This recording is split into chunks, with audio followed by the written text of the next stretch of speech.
Welcome to Earth. 10,000 subscribers. We have 10,000 subs. I never thought I'd ever get there for this show. I never could imagine that. It's because of you guys. You tell your friends about the show, you tell your family, you post it on Facebook and Twitter and all your favorite forums, and it's so awesome. You guys have no idea how happy this makes me. And Greg and Carlos, we come together each week and we say, how can we make the show bigger and better for you guys? And we do it somehow, and you guys are so great. And in honor of that, in honor of Carlos as well, I want you guys to rewatch all of our videos. Here's what I want you guys to do. Rewatch one of our videos based on your favorite artwork that Carlos has done, and leave the comment, this artwork is my favorite because, and leave something awesome. It's really great, it's your favorite game, it brings back childhood memories, whatever you feel best. Based on our decision, one lucky winner will win a free copy of Super Meat Boy, Banjo-Kazooie, and Mega Man X, all with signatures from myself, Greg, and Carlos. I will announce the winner in a couple of weeks, so stay tuned to find out if you won. So once again, guys, thank you so much from the bottom of our hearts here at The Completionist, and with that in mind, there's only really one word left to say. Yes!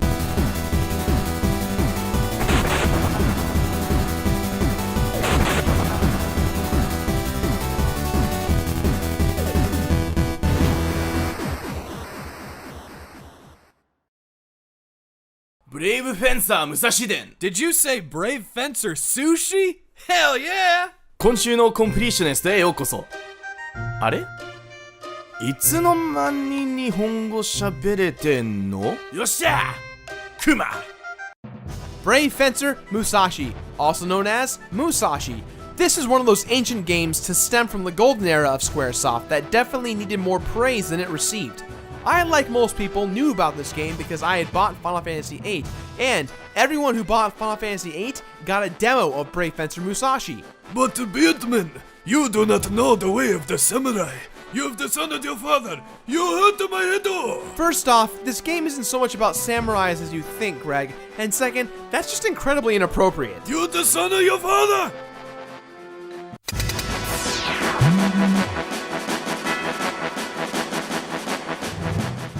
Many years ago, in the kingdom of all you can eat. You're kidding, right? Nope, I wish I was. Well, alright then.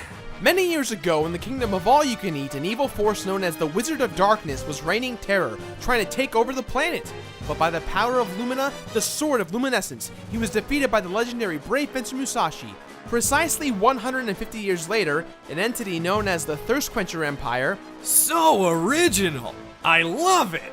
Yeah, empires can be thirsty. Yeah, I know. The emperor of said empire, Falatsky, is set on getting Lumina and the 5 scrolls of elements: earth, wind, fire, water, and sky. Rumor has it that unlimited power is granted to whomever obtains Lumina, the 5 scrolls, and defeats the protectors of the scrolls, the Scroll Guardians. The Emperor has many different peons throughout the story that act as major catalysts for many boss fights and plot points throughout the story, so be prepared to meet lots of interesting characters. The kingdom of all you can eat is then under attack from the Empire as the Empire wants to try and retrieve Lumina. The princess, Princess Filet, Filet-O-Fish! McDonald's Filet-O-Fish sandwich! Oh, Filet-O-Fish! It's healthier than hamburger Filet-O-Fish! I'm gonna get me a Princess Filet-O-Fish sandwich! Princess Filet then uses a spell called Hero Summon to bring a hero to help her in the kingdom. Suddenly, a little boy known as Musashi appears. Now apparently this small version of Musashi is not the one from many years ago, but rather it's him reincarnated. Legend has it that Musashi will save the day once more. Although this Musashi is very resilient because, well, he's been summoned from a completely different world to defend this one. While on his quest to go out and get Lumina, the princess then gets captured, and now it's up to Musashi to restore power to Lumina by collecting the scrolls, defeating the Guardians, and stopping the Empire. Our small hero Musashi goes out on his epic quest to prove to everyone that he definitely is more than what meets to the eye. Greg, I said more than meets the eye.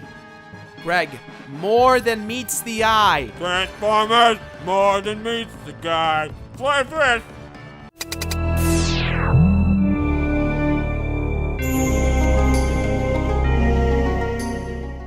Brave Fencer Musashi brings that Jackie Chan anime lifestyle to the 3D realm of the PlayStation 1. Now at this point we've had other Square titles such as Final Fantasy VII and Final Fantasy VIII that were both graphically very impressive, so Brave Fencer Musashi should be up to par. But that anime style works really well for what's going on here. If I had to complain about the graphics, I would say that in conjunction with the gameplay, a lot of glitches and errors happen based on bad platforming mechanics, but luckily, getting the armor pieces for Musashi later on helps fix that issue.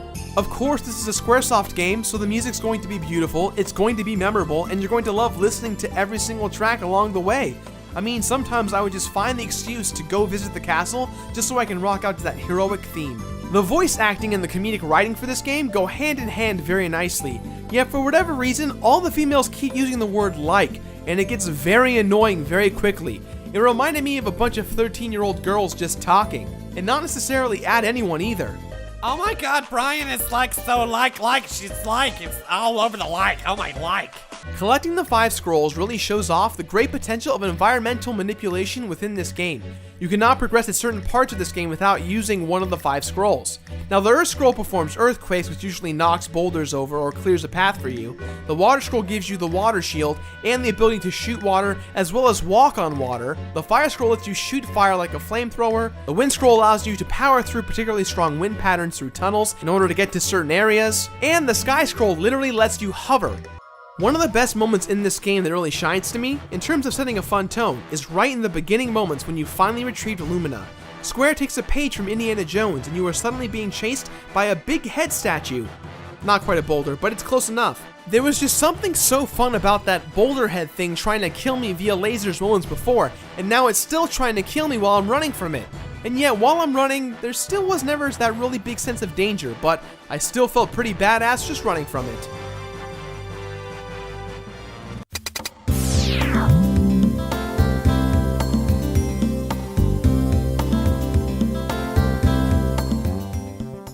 Brave Fencer Musashi is an action RPG that focuses heavily on ability manipulation to solve puzzles, battle enemies, and the general heroic antics of saving lives. Captain Planet, he's a hero, gonna take pollution down to 0. I'm pretty sure Captain Planet didn't do any of those things. Yeah, well, he should've. We would've loved an RPG about Captain Planet and the Planeteers. Alright, yeah, you're okay, Greg. I don't want to be hard. Screw that! Worst thing ever! The game splits itself into chapters as the story develops, giving you a feel of progression. And luckily for us, this isn't one of those games that if you didn't do something in chapter 3, let's say, then you're screwed for not doing it for chapter 5. I don't play very many games, but man, that's incredibly annoying when games do that. There's 2 kinds of zones in this game, combat zones and the town zones. Majority of this game will have you playing in combat zones, but you will be paying lots of visits to the town in order to buy items or to do certain deeds for people. A fun element in regards to gameplay is sleep. Sleep is required in order for Musashi to perform 100% at his best.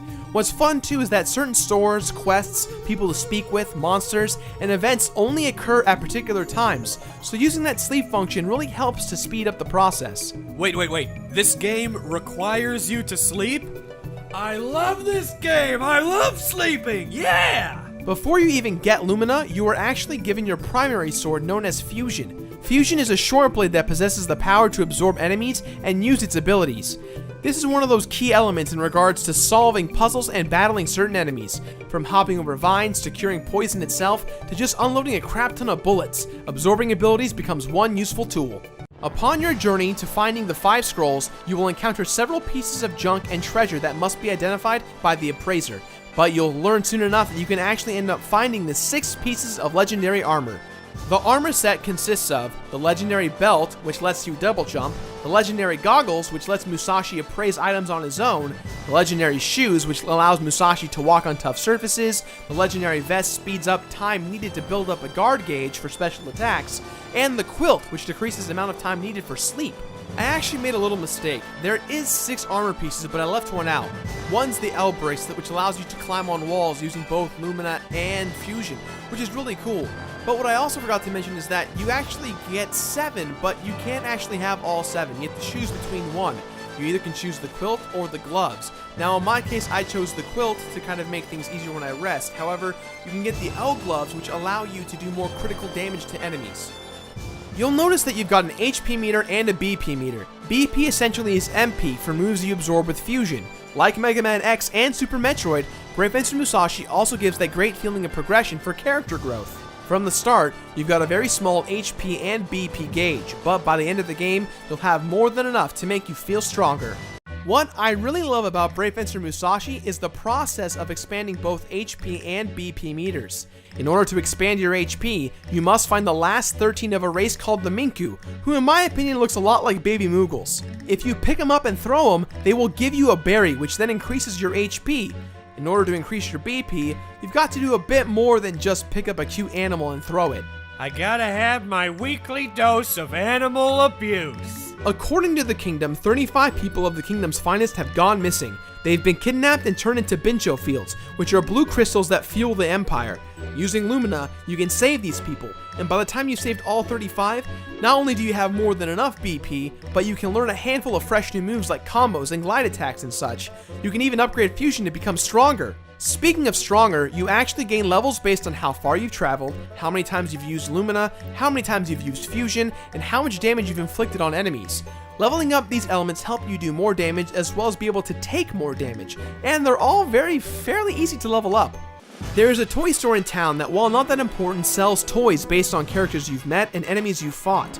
Although an incredibly minor part in regards to the game's progression, collecting all of the action figures is important in order to receive 100% completion.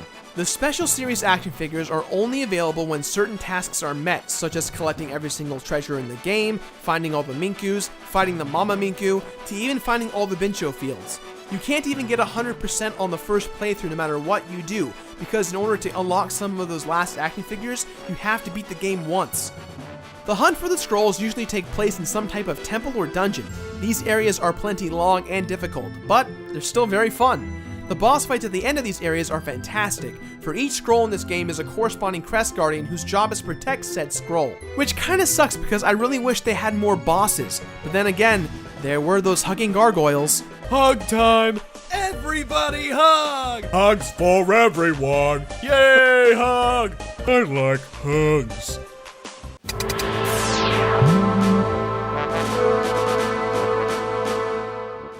Alright, so you've leveled up all your stats, you've purchased all the action figures, you've collected all the treasure chests, you've collected all the Minkus, you've defeated the Mama Minku, you've saved all the people in the Bincho fields, you've collected all 6 pieces of armor, and you've gotten 4 out of the 5 scrolls in the final chapter. It's time to man up and finish this beast!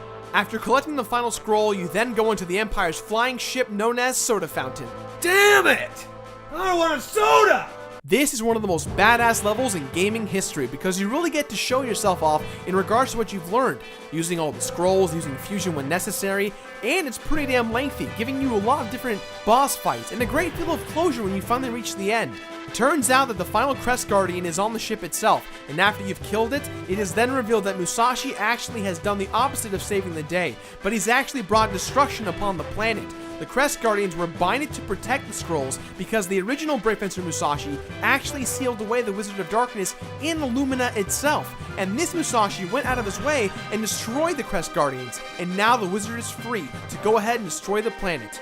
Well, we're not gonna let that happen, are we?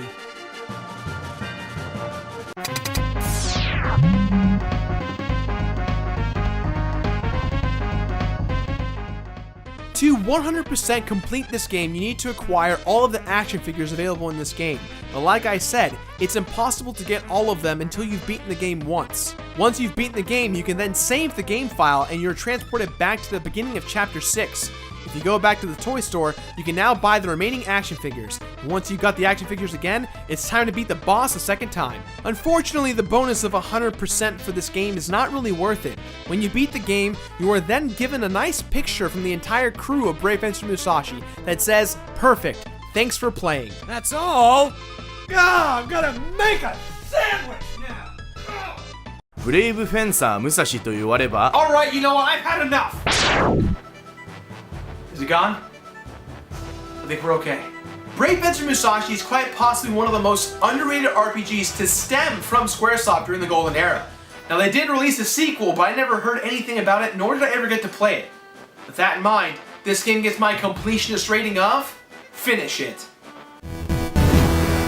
済ましなさい Yeah, what he said with the, complete, the fit, I don't speak Japanese, okay? That's all the time I have for today, guys, so please, as always, leave a positive or negative comment in the box below. Don't forget to leave game suggestions for the future of the show, like my Facebook page, follow me on Twitter if you like, and send me stuff.